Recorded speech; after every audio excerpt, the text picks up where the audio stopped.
Bom dia a todos nossos amigos ouvintes do vlog do Conde Lopeira da Villanueva. Eu gravei recentemente um vídeo em resposta ao Nando Moura, e em particular referente àquele sujeito chamado Iago Martins, mais conhecido como Dois Erros de Teologia.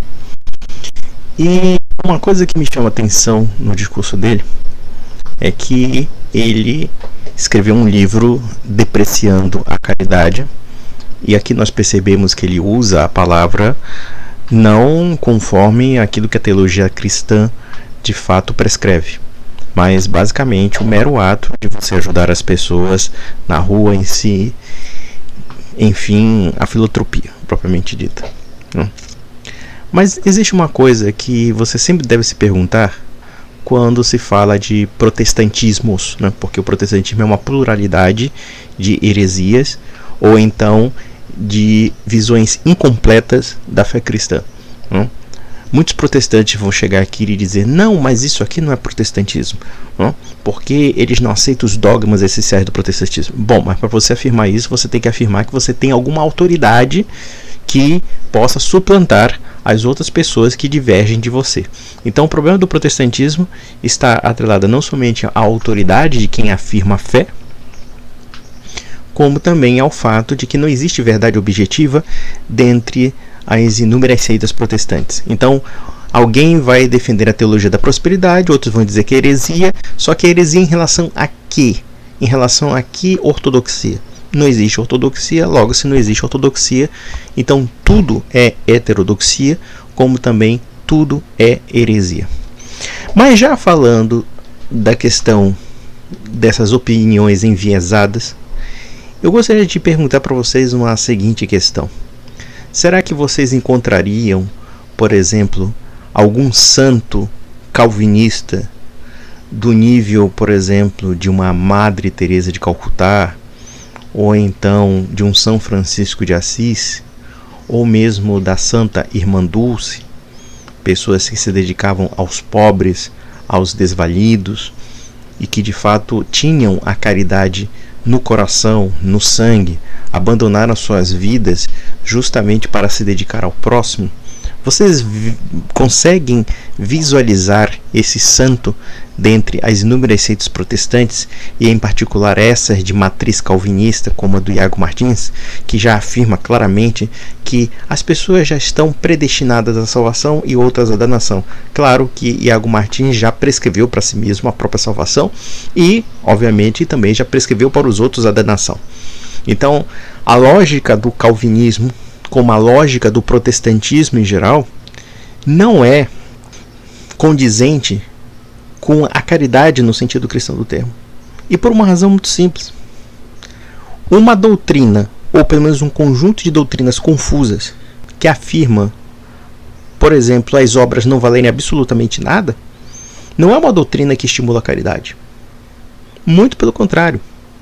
A caridade, segundo a visão protestante, é apenas um reflexo do influxo da graça e como um sinal exterior da sua própria salvação.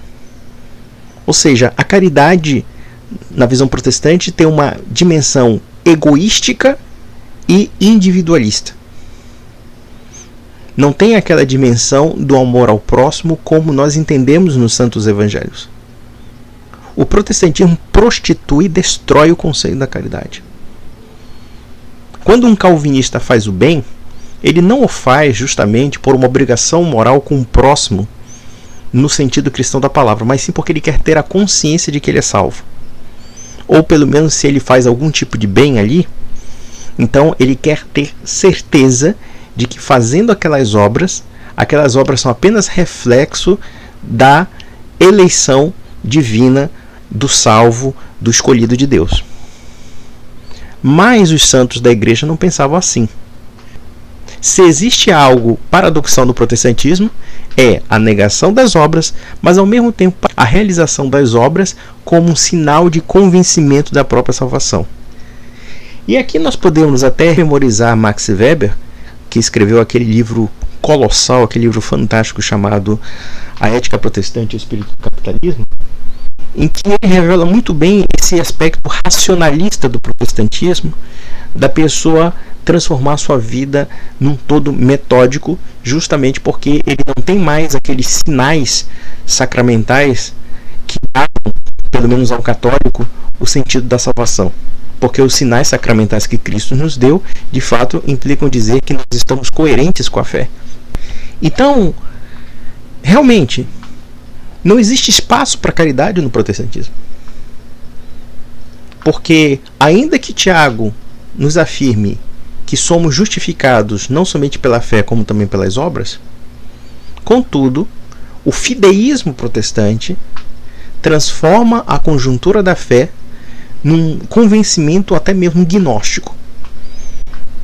Porque, na prática, a religiosidade tem que se adequar àquela pessoa. A realidade espiritual tem que se adequar àquela pessoa. E o sinal do convencimento, ou o sinal da eleição, que implica dizer que ele é praticamente destoado da realidade ao redor e até mesmo da vontade de Deus, porque embora ele o alegue na prática, porém, ele define o que, de fato, Deus determina para ele. Então, esses paradoxos realmente são os elementos mais desastrosos do protestantismo. Eu seria ousado em dizer que o protestantismo foi um dos maiores desastres históricos da história da fé cristã. Eu não vejo nenhum paralelo na história do cristianismo que seja mais negativo do que a reforma protestante. E alguém vai ficar até ofendido, muitas vezes por conta de uma mentalidade um tanto politicamente correta ou conciliadora, principalmente quando vejo até como pessoas como o vlogueiro Nando Moura, né, que não, você é muito radical com os evangélicos, você tem uma forma um tanto de respeitosa. Só olha, os evangélicos são muito mais virulentos do que eu, por exemplo, criticando-os, né? Mas, infelizmente, esse é o problema do protestantismo. Jamais, repito, jamais veremos um São Francisco de Assis, uma Santa Teresa d'Ávila, uma Santa Irmã Dulce ou uma Santa Madre Teresa de Calcutá no mundo protestante. Jamais veremos isso. Porque eles carecem da dimensão essencial da fé cristã, ou pelo menos de uma delas, que é a caridade. Se as obras não são válidas para nada, ou pelo menos as obras são apenas meros reflexos mecânicos e, portanto, na prática esse paradoxo do protestantismo, porque por um lado desvaloriza as obras, mas por outro lado realiza as obras para se convencer da própria salvação, como uma consequência, por assim dizer, da graça. Então, na prática, nós observamos aqui que a fé não somente é morta, como também as obras são vazias. E aqui nós entramos na dimensão católica da caridade. A dimensão católica da caridade implica dizer o quê?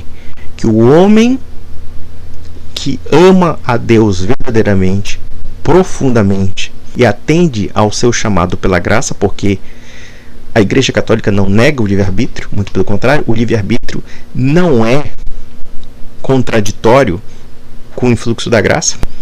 Esses dois elementos se casam.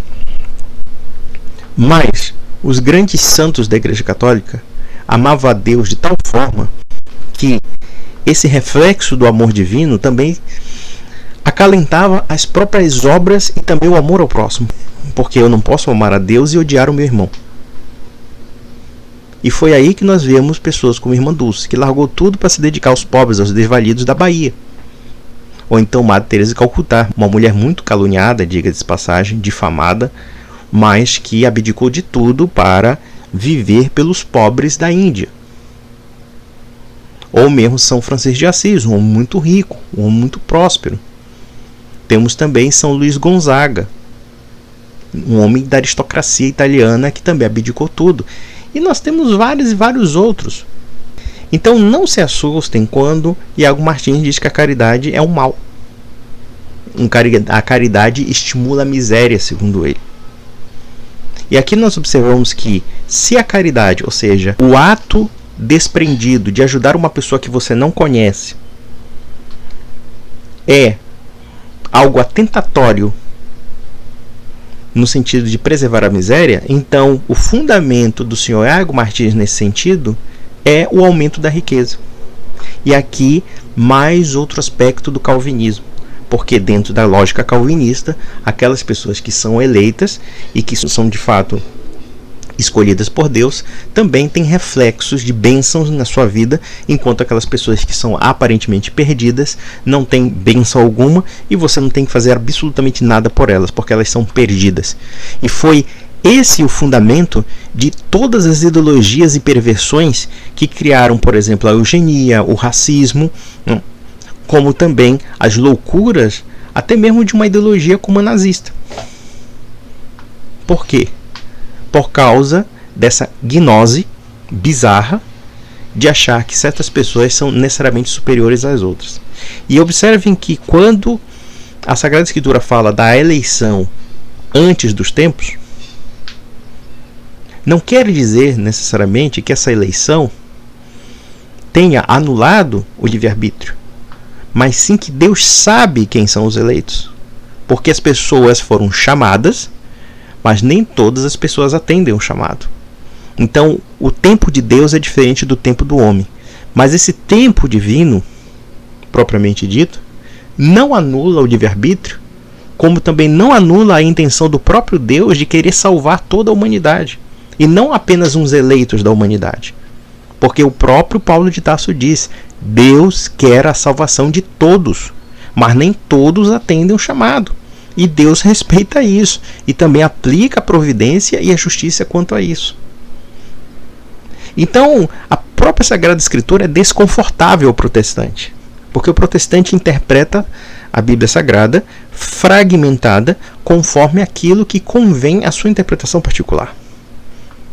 E esse subjetivismo, como também esse aspecto gnóstico exclusivista, de que eles são os especiais, os eleitos e o resto não presta, porque o mundo é mau, porque a natureza humana é má, né? Mas como somos os eleitos, então fomos redimidos, então somos superiores ao resto da humanidade, de fato é o fundamento de muitas mazelas da modernidade. Ou seja, as mazelas da falta própria de caridade, como também desse individualismo que leva a tônica do materialismo e do irracionalismo. Não se iludam quando nós observamos que na Inglaterra do século XIX, esse liberalismo individualista que deu causa, por exemplo, a certos conceitos como a eugenia, como a supremacia de uma elite ou de uma raça, e que deram incremento, inclusive, a ideologias perversas como do nazismo e etc., é evidente que o elemento calvinista tem uma influência profunda, só que ela foi secularizada. Como também está na tônica do individualismo calvinista essa falta de caridade e essa visão utilitarista do plano econômico, do plano político e etc. São os paradoxos do protestantismo. Paradoxos esses que criam essas taras sociais. E hoje, mais do que nunca, as pessoas falam de prosperidade econômica, de prosperidade material, como também, segundo a lógica do Iago Martins, como caridade aumenta a miséria, então nós temos que deixar a caridade para que aumente a riqueza. Com todo o respeito ao Nando Moura, porque acredito que ele seja uma pessoa bem intencionada, porém não dá para respeitar essas ideias do senhor Iago Martins. E, sinceramente, a nação brasileira, com todos os defeitos do seu catolicismo, pelo menos houve pessoas caridosas como a irmã Dulce que, de fato, surgem em ambiente católico, nunca em ambiente protestante. O máximo que você vai encontrar no protestantismo é a filantropia. Agora, na Igreja Católica, você encontra a caridade. Então, um grande abraço.